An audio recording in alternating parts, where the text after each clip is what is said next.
তোরা কি বানান আপনি? কি বানাইতেছি মানে বিদেশ, এটারে নাকি বিদেশ, বিদেশে কষ্ট হয়েছে একটা খানা বানানো, বুঝছেন?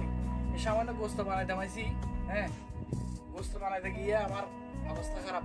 এ ভাই, এত গরম, বিদেশ বিদেশ বিদেশে দুইটা জিনিস কষ্ট, এক খানা বানানো, প্রবাসীরা বলতে বলতে বিদেশে কষ্ট, এক খানা বানানো, এক খানা খাইতে বসার সময় আপনার এসি চলে না?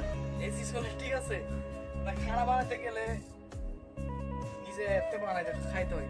এবার যখন খানা খাইতে যাবেন, যখন খানা দেখি উল্টাইবেন, তখন মা বাবার কথা মনে উঠে, মায়ের কথা, খানা, মায়ের রাতের খানা। না ভাই, এটা মনে করেন না ভাই। এই বিদেশে দুইটা কষ্ট, বিদেশে কোনো কষ্টই নাই। কষ্ট হয়েছে যখন খানা খাইতে যাবেন, মায়ের রাতের খানা খাইতে মন চাইবে, তখন চোখের পানি আসে। এটা একমাত্র প্রবাসীরাই বুঝতে পারে।